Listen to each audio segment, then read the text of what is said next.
श्री महाप्रज्ञ गुरवे नमः। जिसके सांसों में रहता है शाश्वत शांति का स्पंदन, उस महाप्रज्ञ को वंदन, उस महाप्रज्ञ को वंदन। सत्य अहिंसा अनेकांत को अर्पित जिसका तन मन, उस महाप्रज्ञ को वंदन, उस महाप्रज्ञ को वंदन।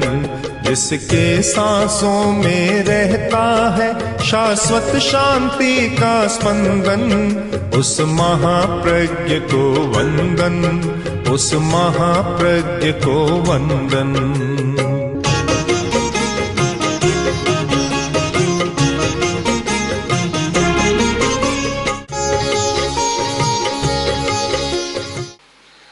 किसी से कहा कि तुम कटु वचन का प्रयोग मत करो, मीठे बोला करो, तो मैं क्या करूं, मेरी प्रकृति ऐसी है, बस बात समाप्त होगी। अब आगे कहने का कोई अवकाश ही नहीं है।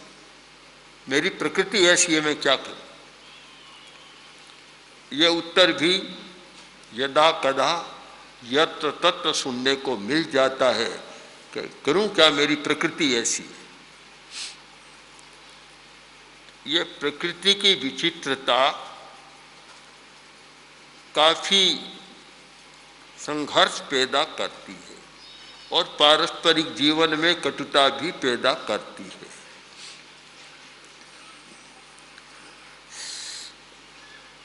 प्रकृति से जुड़ी हुई है रुचि, जो स्वभाव का एक अंग है रुचि, रुचि की भिन्नता।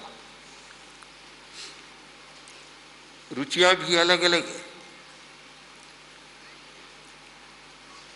मनुष्य की कितनी रुचियां हैं कहा नहीं जा सकता, और एक एक युग में भी रुचियां बदलती रहती है। आज से 50 वर्ष पहले शायद मीठा खाने की रुचि ज़्यादा थी और आज नमकीन खाने की रुचि ज़्यादा हो। तो प्रकृति का भेद और रुचि का भेद जहाँ होता है वहाँ विग्रह होता है, सामंजस्य नहीं हो सकता। सामंजस्य के लिए जरूरी है कि प्रकृति को समझकर चलना, प्रकृति को बदलना और प्रकृति को समझकर चलना दो बातें हैं। पहली बात है प्रकृति को समझकर चलना, और प्रयत्न होना चाहिए कि प्रकृति को कैसे बदला जाए, स्वयं कैसे बदले, या जो बड़ा है वह उसे बदलने का गुर सिखाए और बदलने की प्रेरणा दे। तो प्रकृति को समझकर चलना। 5, 10, 20 लोग साथ में रहते हैं और भिन्न भिन्न प्रकृतियां हैं। साथ में रहना और फिर लड़ाई झगड़ा न होना, यह एक अच्छे जीवन का लक्षण है। पर यह कैसे नहीं हो, उसका एक हेतु है प्रकृति को समझना। मेरी प्रकृति कुछ और है और दूसरे की प्रकृति कुछ और है, उसे समझना होगा। मौसम बदल रहा है, थोड़ी थोड़ी ठंड शुरू हो रही है। एक साधु भीतर सोता है, दूसरा बाहर सोता है। अब जो भीतर सो रहा है वह कहता बाहर सोना अच्छा नहीं, और बाहर सो रहा है वह कहता भीतर सोना अच्छा नहीं, भीतर गर्मी है, बाहर खुली हवा है। अब दोनों की प्रकृतियां भिन्न है, एक की उष्ण प्रकृति है और एक की शीत प्रकृति है। प्रकृति में भी यह मौसम का भी असर आता है और शरीर के रसायनों का भी अंतर है। जो पित्त प्रधान है उसकी प्रकृति गर्म होगी, और जो कफ प्रधान है उसकी प्रकृति मधुर होगी, शांत होगी। वायु प्रधान है, उसकी प्रकृति चंचल होगी। अब एक की प्रकृति में चंचलता है, एक की प्रकृति में उग्रता है, गर्मी है, और एक की प्रकृति में शांत है। अब ये तीनों भीतर के कारण है। भीतर के जो रसायन है, कफ, पित्त और वायु, ये भी रसायन ही है हमारी। ये जो भीतर के हैं वे उसको प्रभावित कर रही हैं, तो प्रकृति का भेद होना जरूरी है। अब जिसकी पित्त प्रकृति है वह गर्म चीज खाना पसंद नहीं करता, खाना अच्छा नहीं होता, उसके हित में नहीं होता। अब जब भिक्षा से लाते हैं या घर में रसोई बनती है, गर्म प्रकृति की मिर्ची आ गई, गर्म प्रकृति की चीज आ गई। अब एक कहता है कि मैं मिर्चें नहीं खा सकता, मुझे आ गई गर्मी होती है। दूसरा कहता है कि मैं ले आया, ये तो खाना ही होगा तुमको, कैसे नहीं खाएगा, ये खाना पड़ेगा। तो ये यहाँ प्रकृति का द्वंद्व शुरू हो जाता है और विग्रह थोड़ा शुरू हो जाता है।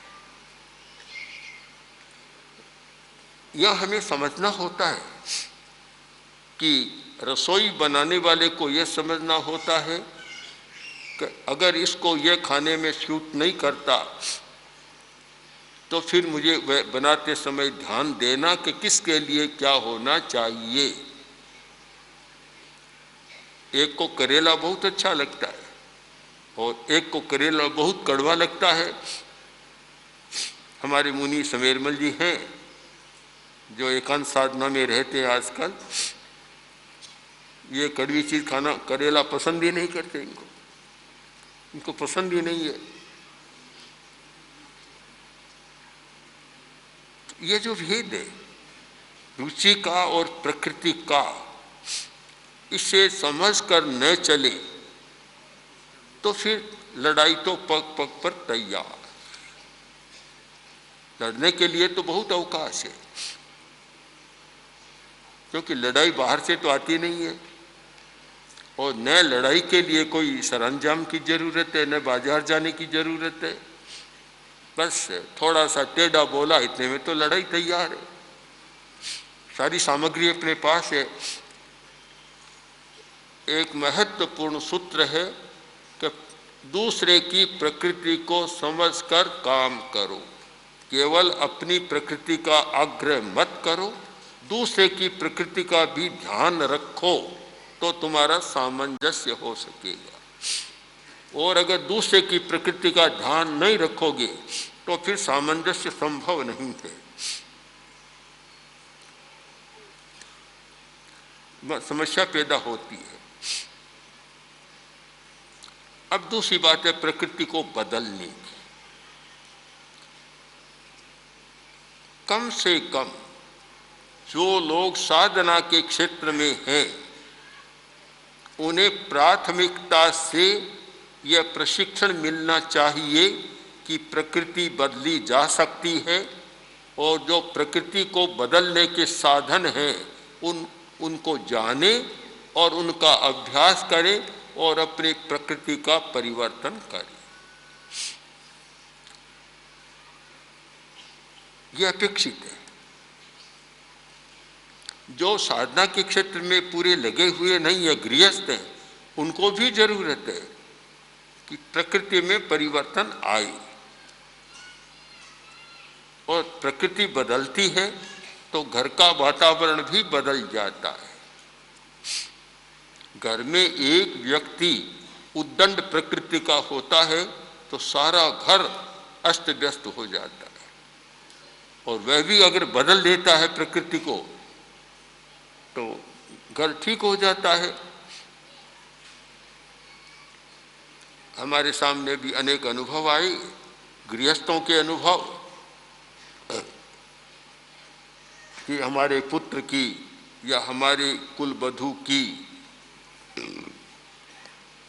बड़ी टेढ़ी प्रकृति थी, जटिल प्रकृति थी, किंतु प्रेक्षा ध्यान के शिविर में आने के बाद इतना अंतर आ गया हम कल्पना भी नहीं कर सकते। और ध्यान के द्वारा, प्रेक्षा और अनुप्रेक्षा के द्वारा परिवर्तन आता है। यह असंदिग्ध बात है। प्रकृति बदलती है और उसका कारण भी हम खोजें कि प्रकृति की जटिलता में शायद नकारात्मक भाव काम करता है, जो मोहनीय कर्म का औदयिक भाव है, और प्रकृति की स्वस्थता में क्षयोपशमिक भाव काम करता है, जो मोहनीय कर्म का क्षयोपशमिक भाव है। तो बदला जा सकता है, हमें बदलने का प्रयत्न करना चाहिए। जहाँ भी विग्रह हो, सामंजस्य न हो, वहाँ प्रकृति के परिष्कार की बात सोचनी चाहिए। अलग होना एक बात है, दो भाई हैं, प्रकृति नहीं मिलती है और दो चूल्हे बन गए, यह तो सरल काम है, पर उससे लाभ क्या हुआ? पारस्परिक संबंधों में कटुता आ जाती है। दो हैं, परस्पर में ठीक सामंजस्य नहीं होता है और यह संकल्प करें कि हमें अपनी आदतों को बदलना है, तो फिर बदल सकते हैं, सामंजस्य रह सकता है और अच्छा भी हो सकता है। एक समय था कि संयुक्त परिवार की प्रणाली चलती थी, आज वह टूट गई, बहुत सारी टूट रही है। पश्चिम के देशों में जहाँ संयुक्त परिवार की प्रणाली नहीं, वे अनुभव कर रहे हैं कि संयुक्त परिवार की प्रणाली होनी चाहिए, उसमें लाभ बहुत है। जब चार भाई हैं, साथ रहते हैं, सुविधा कितनी है। कुछ लोगों ने बताया कि हम चार भाई हैं, एक कहीं जाता, हमें कोई कठिनाई नहीं होती। काम संभालने वाले हैं, चारों साथ काम करते हैं, कोई हमें कठिनाई नहीं होती। तो दूसरे वाले ने यह बताया कि मैं करूं क्या, समय कैसे लगाऊं, अकेला हूं, आऊं तब दुकान बंद करके आना पड़ता। तो संयुक्त परिवार एक प्रयोग था सामूहिक जीवन का, एक अच्छा प्रयोग कि लोग कैसे एक साथ रह सकते हैं। वो अब उसमें कठिनाई आ गई। कारण क्या?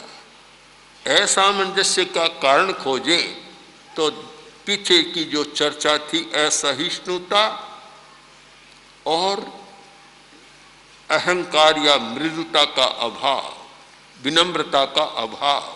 जहाँ विनम्रता का अभाव और असहिष्णुता होती है, वहाँ कोई साथ रह नहीं सकते, अच्छे ढंग से रह नहीं सकते। सामंजस्य के लिए भी जरूरी है सहिष्णुता और विनम्रता, ये दोनों हो तो फिर प्रकृति को बदलने की बात भी आती है कि प्रकृति को भी बदला जाए, रुचि को भी बदला जाए।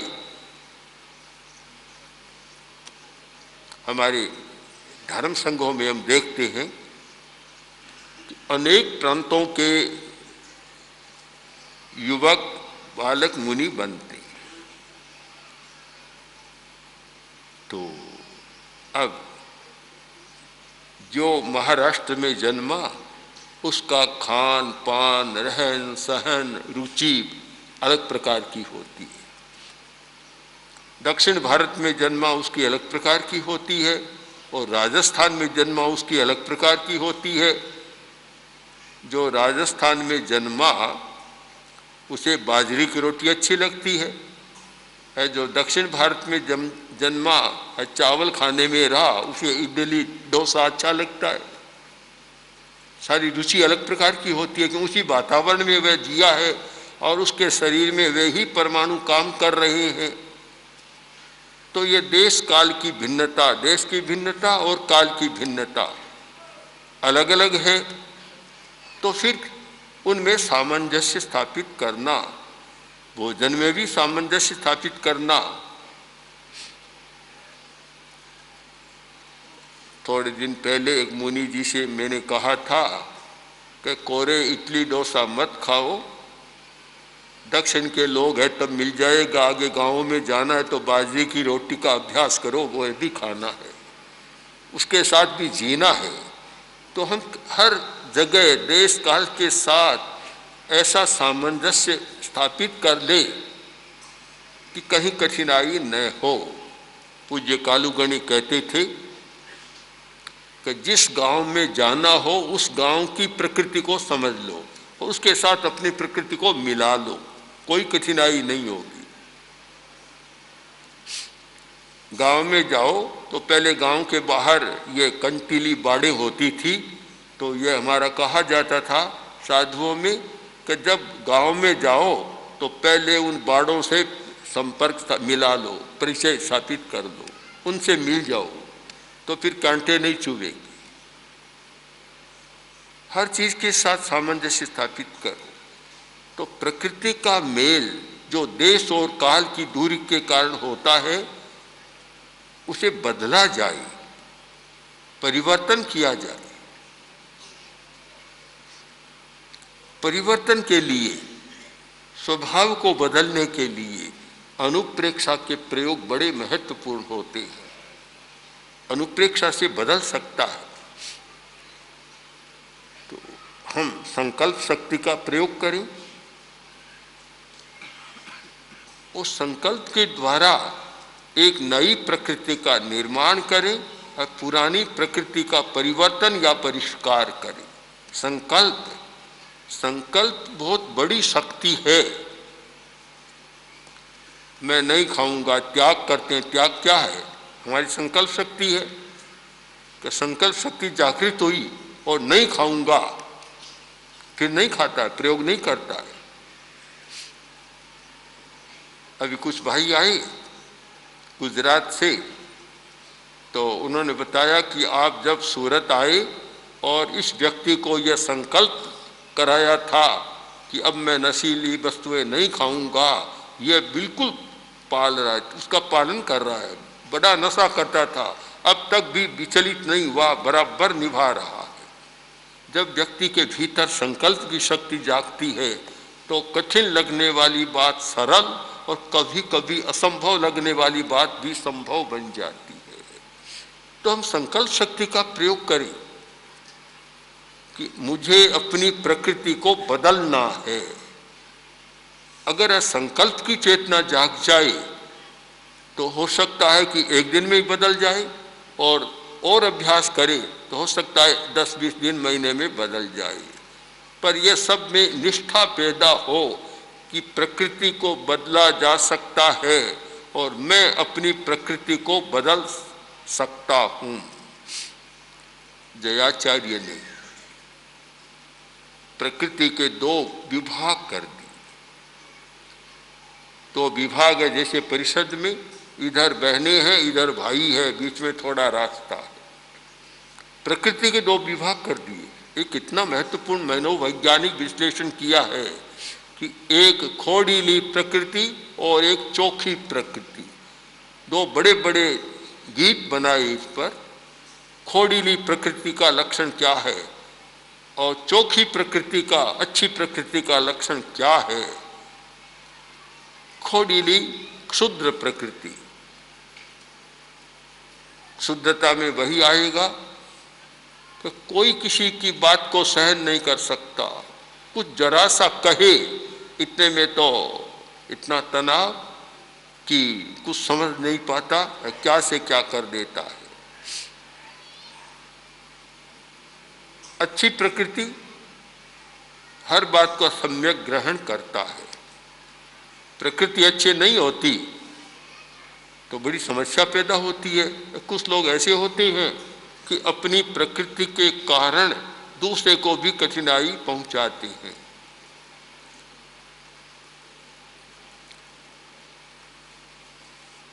प्रकृति का परिवर्तन,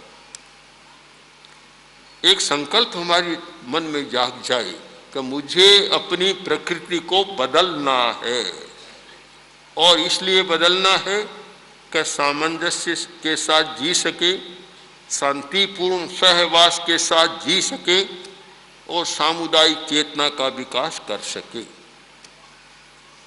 इसलिए बदलना है। जो संकल्प नहीं करता और ये अनुभव भी नहीं करता कि मेरी प्रकृति अच्छी नहीं है, वहाँ तो बदलने की बात ही नहीं आती। जिसको बदलना है सबसे पहले तो ये अनुभव होना जरूरी है कि मेरी प्रकृति के ये तत्व अच्छे नहीं है, ये बाधा बन रही है, मुझे बाधा पहुंचा रही है, इसलिए इनको बदलना जरूरी है। पहले तो भान हो, ज्ञान हो, ज्ञान के बाद भान हो जाए कि वास्तव में अच्छा नहीं है, फिर यह संकल्प हो कि मुझे इसको बदलना है। तो बदलने के लिए फिर संकल्प और श्वास के साथ संकल्प, ऐसे ही आप संकल्प करें उसमें भी शक्ति होती है, पर दीर्घ श्वास के साथ संकल्प करें और वह संकल्प सोने से पहले, जब नींद आने का समय हो उससे 5-10 मिनट पहले वह संकल्प करे और नींद आ जाए तो नींद में भी वह संकल्प बराबर चलता रहे, वह संकल्प अधिक शक्तिशाली होता है, उसकी क्षमता बहुत बढ़ जाती है और उसमें बहुत परिवर्तन की संभावना हो जाती है। संकल्प का भी एक समय होता है कि चंचलता है, मन स्थिर नहीं है, एकाग्रता नहीं है या तनाव है, उस स्थिति में संकल्प करें तो वह संकल्प कोई फलवान नहीं बनता।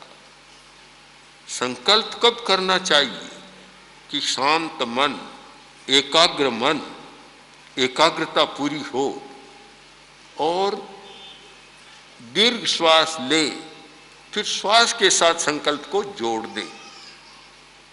आप संकल्प को तो बार बार नहीं दोहराएंगे, पर जब श्वास के साथ जोड़ दिया तो श्वास तो नींद में भी आएगा, नींद में भी आपका संकल्प चलता रहेगा और वह इतना पुष्ट हो जाएगा, जितनी आवृत्ति उतनी पुष्टि। आयुर्वेद का सिद्धांत है कि जितनी आवृत्ति उतनी पुष्टि और शक्ति।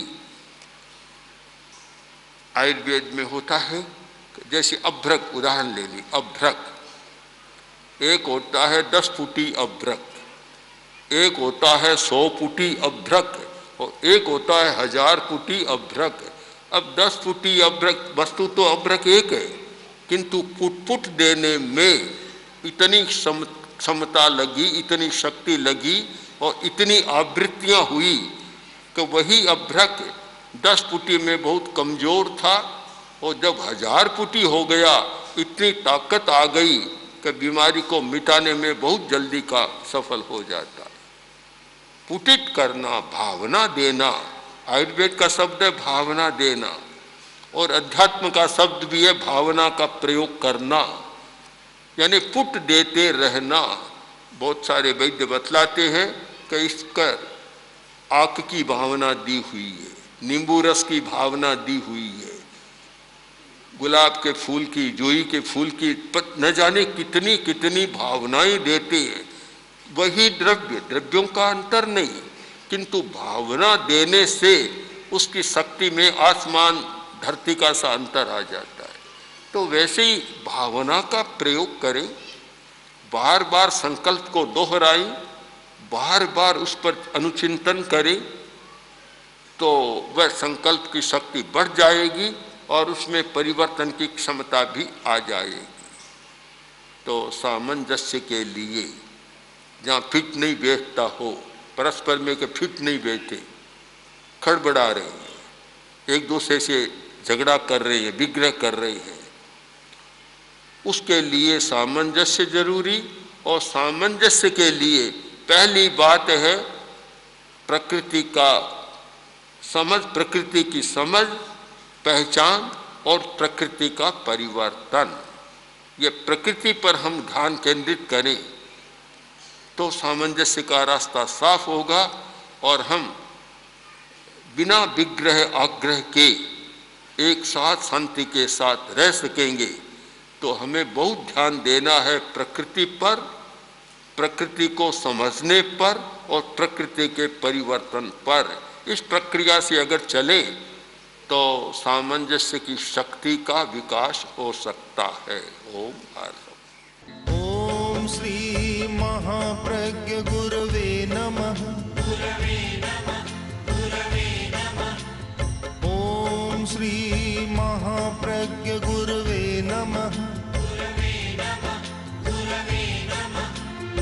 ओम श्री महाप्रज्ञ गुरवे नमः। ओम श्री महाप्रज्ञ गुरवे